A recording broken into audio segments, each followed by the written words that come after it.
Read. I want to read. I want to hear myself reading. I want to square the process of how I digest information and allow that expansion to become potential.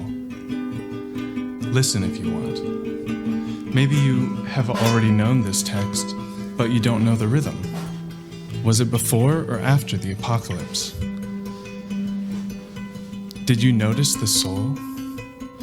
Can I read you Nietzsche with soul? Feel the heat.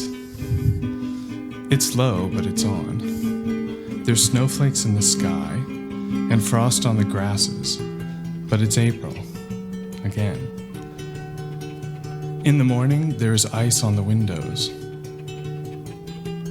But here's what you do to remedy that problem. Turn on the engine and the heater and go back inside. Give it a minute. It'll warm up. In some remote corner of the sprawling universe, twinkling among the countless solar systems, there was once a star on which clever animals invented knowledge. It was the most arrogant, most mendacious minute in world history. But it was only a minute. After nature caught its breath a little, the star froze, and the clever animals had to die. It was time, too, for although they boasted of how much they had come to know, in the end they realized they had gotten it all wrong.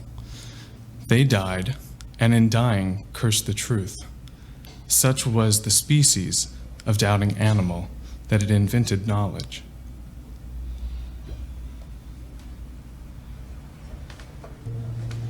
Love. Love is not the opposite of hate. Hatred is the whole set of contraries. I'd like to consider this statement by French philosopher Michel Serres. Not just for a brief moment, here today, gone tomorrow kind of moment, but with the conviction of wind. Love. The all-being, all-encompassing, unconditional, infinite. Let's imagine the scenario of love. When love peers outward, it sees paradigms. What sort of vision does love see when it looks away? Infinite division. Questioning the structure of a sustained occurrence causes rupture, followed by continuous reverberation. When the reverberation is strong enough to enter the most basic and fundamental structures of authority, a shift happens. Shifts instigate a dispositioning, a ricochet of alteration. These alterations then ooze potential from all surfaces. The previous system is questioned as the structure of sustainability reverberates and begins to contemplate its own set of priorities. As this interpenetration of one system enters the next, there are realizations, errors, and bonds formed, which didn't exist previously. Two hearts dancing together. Young hearts run free. There's some of that heat from earlier. It's the runoff, the oil spill cocktail of fissure and reconciliation. A squaring of potential, profound and embarrassing, and everything else.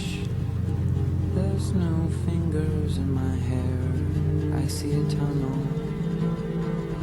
I want to read something to you.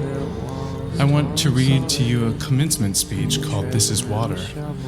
It was given in 2005 at Kenyon College by the late David Foster Wallace. It addresses the importance of and discipline needed to make conscious choice. See, I think David felt that heat. Maybe he wanted to feel the heat with somebody. Maybe he wanted to dance with somebody who loved him. Anyway, this is my attempt to dance with him and burn some of that frost off the windshield. Give it a minute. It'll warm up.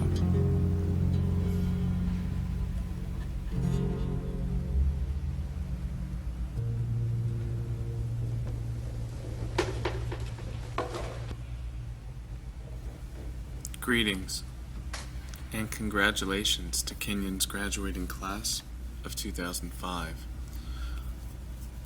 There are these two young fish swimming along, and they happen to meet an older fish swimming the other way, who nods at them and says, "Mornin', boys, how's the water?" And the two young fish swim on for a bit, and then eventually one of them looks over at the other and goes, "What the hell is water?" This is a standard requirement of U.S. commencement speeches, the deployment of didactic little parabolish stories. The story turns out to be one of the better, less bullshitty conventions of the genre. But if you're worried that I plan to present myself here as the wise, older fish explaining what water is to younger fish, please don't be. I'm not the wise old fish.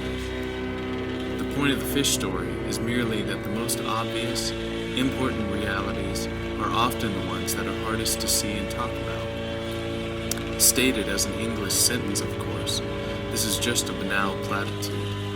But the fact is that in the day-to-day trenches of adult existence, banal platitudes can have a life or death importance, or so I wish to suggest to you today on this dry and lovely morning.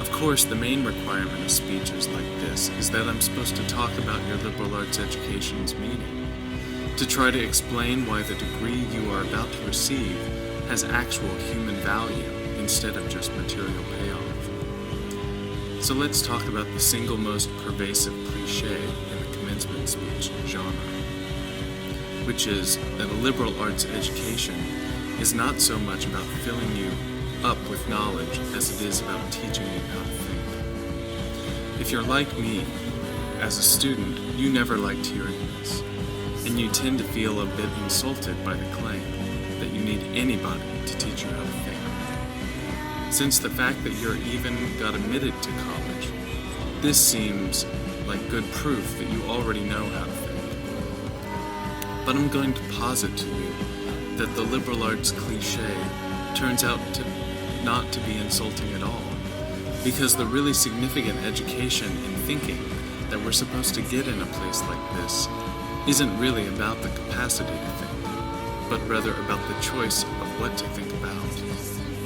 If your total freedom of choice regarding what to think about seems too obvious to waste time discussing, I'd ask you to think about fish and water, and to bracket for just a few moments your skepticism about the value of the totally obvious.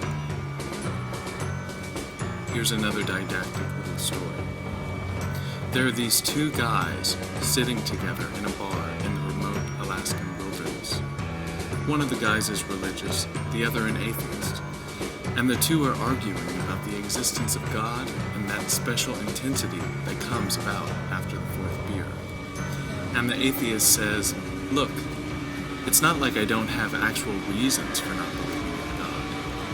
It's not like I haven't ever experimented with the whole God and prayer thing. Just last month I got caught away from the camp in a terrible blizzard, and I was totally lost, couldn't see a thing, and it was 50 below.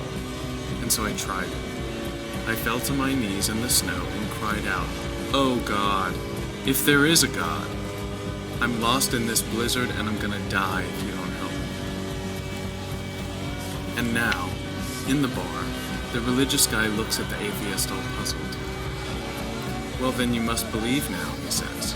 'After all, you are here alive.' The atheist just rolled his eyes. 'No, man, all that was a couple of Eskimos happened to come wandering by and showed me the way back to camp.' It's easy to run this story through kind of a standard liberal arts analysis. The exact same experience can mean two totally different things to two different people, given those people's two different belief templates and two different ways of constructing meaning from experience. Because we prize tolerance and diversity of belief, nowhere in our liberal arts analysis do we want to claim that one guy's interpretation is true and the other guy's is false or bad. Which is fine, except we also never end up talking about just where these individual templates and beliefs come from. Meaning. where they come from inside the two guys. As if a person's most basic orientation towards the world and the meaning of his experience were somehow just hardwired, like height or shoe size, or automatically absorbed from the culture, like language. As if how we construct meaning were not actually a matter of personal, intentional choice.